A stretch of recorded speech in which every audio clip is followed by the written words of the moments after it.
Liberal women syndrome.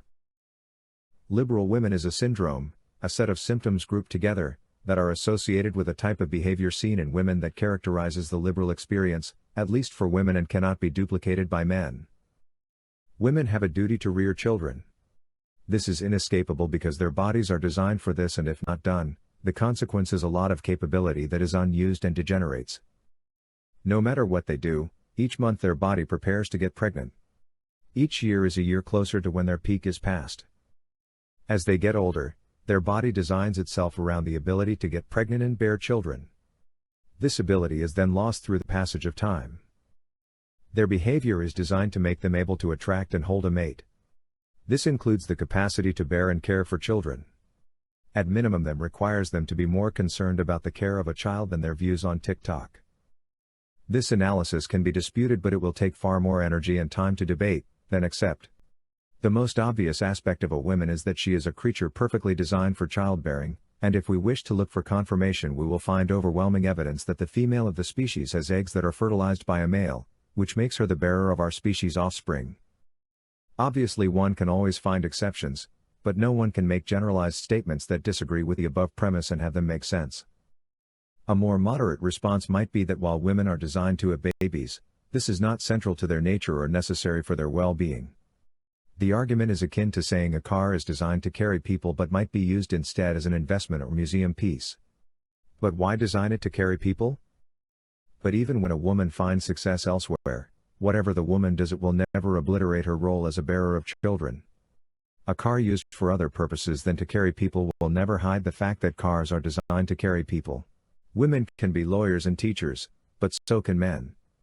What is more, men can fertilize many eggs for many women and still be a lawyer or teacher. Women cannot bear many children and succeed as lawyers and teachers at the same time. Nor will they fulfill their role as mother and as a lawyer. There is a conflict of attention and resources. Both need the person's full attention. There is no expenditure of energy for a man to impregnate a woman. To carry a child to full term and to raise it to where it is self-sufficient, requires a massive amount of time and physical resources. The dynamic between men and women is unbalanced.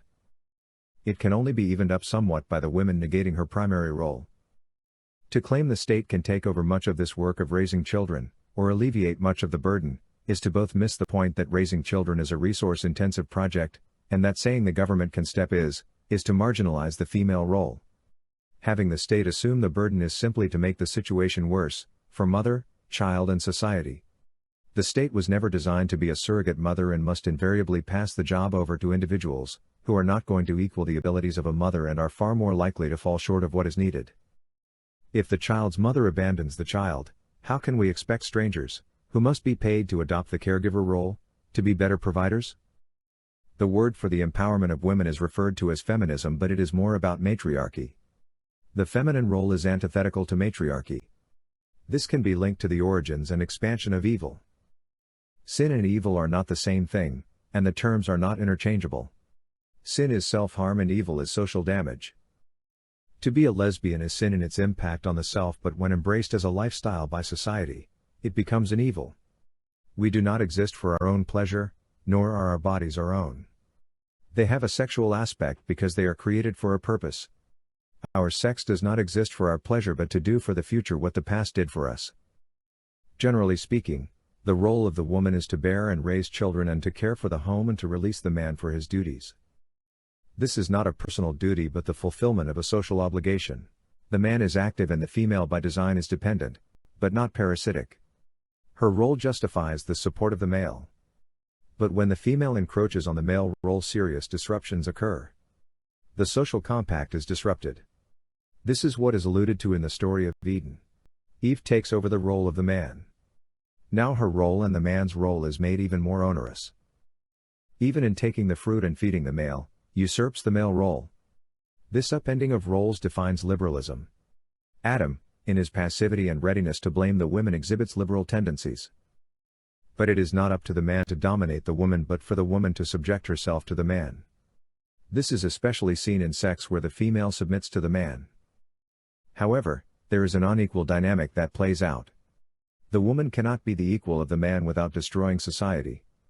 The woman must bear the children if mankind is to have a future, but impregnation and child-rearing puts her at a disadvantage vis-à-vis the man. The necessity of raising children makes her dependent on the man for support, whereas the male can, should he choose, impregnate several women without bothering to aid them in any way. What is more, by not having children by the male's obligation to provide care to the woman is lessened. The liberal woman's antipathy towards maternalism leaves her free to challenge the male in his arena, but she has far more disadvantaging her than the mere disadvantages that pregnancy causes. Women are not physically or mentally equipped to engage in long periods of strenuous and dirty conditions. Nor are they emotionally able to tolerate verbal abuse. The only way they can even approximate equality with men is through the active and constant help of men. Men have no problem with being dirty and sweaty or working to exhaustion. Most women prefer to stay away from sewers, coal mines, oil rigs, ocean-going ships and fishing trawlers and the like. In the end, women gravitate to the clean, quiet, routine of indoor work, usually of a kind that permits a high level of engagement with other human beings. In other words, even when they enter the workforce, it approximates the conditions of a home. But these are generally jobs that could be eliminated, if necessary, as they are service jobs and jobs that could be done by the housewife. Society needs houses built and animals slaughtered and hydro. It could do without nail salons and nursing homes. Indeed, many of the jobs women do outside of the home simply package the jobs they would have done as wives and mothers, but are not done on a commercial level. Women take jobs cleaning houses and caring for children. But were women serving as wives and mothers, such jobs would not exist. Naturally, a woman cleaning the homes of other women appears to make money. She does bring home a paycheck, as do the teachers and other caregivers. But what society ought to question is how much more value do they create than would be generated if their husbands were paid more for the job they do, while the woman stayed home? Yet, how can women challenge men without hating who they are? Perhaps this explains their support for men who mock womanhood. Possibly transvestites represent what women think about themselves. Why do women not rise up against the inclusion of men in women's sports? Is it because they hate their relative weakness compared to men and want that weakness to be shoved in their face, for all to see? Are liberal women masochists who enjoy being humiliated?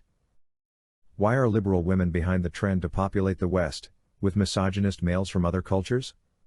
There appears to be a suicidal hatred for womanhood in liberal culture. Liberal women want to dominate men, and failing that, they want to see their sex destroyed, much like Hitler tried to keep the war going just to punish the German people for letting him down. Yet, what is the result of whatever victories they have achieved? What can be the result of a feminist victory but the death of civilization? The center of this war of women against their own sex is the ability to bear a child. This role, above all, is what liberal women wish to destroy or at least distance themselves from. But then, what point is there to anything else? If becoming a modern woman means eliminating the human race, it appears to be a Pyrrhic victory. J.D. Vance was roundly condemned for his criticism of women who refuse to rear children, claiming priority and preference ought to be given to families. He has a point. Those who prefer to remain childless have no sense of the nation or of the future. What are they doing in government or in any high position? The future ought to be left in the hands of those who provide a future for the race. If a woman will mutilate her body, kill her offspring, dedicate her life to a career that requires the absence of children, she has no business holding high office. Perhaps, people would be less concerned about creating unpayable amounts of debt or inviting in hordes of unassimilable people, if they thought there was a future and had children which they expected to be part of it. Therein is the dilemma of the liberal women. Matriarchy lasts only so long as men tolerate it, and so long as they tolerate it, civilization is on the path to collapses. It's not only due to the lack of children to staff the new generation, but there is also a lack of motivation to work for the future. We cannot pass anything on to a generation that does not exist. Why not live for today and consume all one can, if what we do will ultimately come to naught? If childbearing and rearing is divorced from sex, what is sex for but pleasure? Who needs a man if dependency is no longer an issue? Without regard for pregnancy, a woman is capable of engaging in more sex than a man. And since one is prepared to engage in sex without regard for a long-term relationship, why not profit from it? If your life is dedicated to having sex and fun, why not turn it into a source of income? There is little that is not destroyed by a matriarchy. To vote, divides the family and puts the woman's interests on a trajectory that must ultimately diverge from the man's. Women and men have differing political priorities. Without the vote, women are intrinsically tied to the future of the man. With the vote, she begins to look at other options. Why ought the woman not have the same rights and privileges of a man? She wants to work, she wants a career, she wants a life in public service. The life of a homemaker is no longer attractive or fulfilling. The reality is no one can take a step away from the biblical model and have things come out right.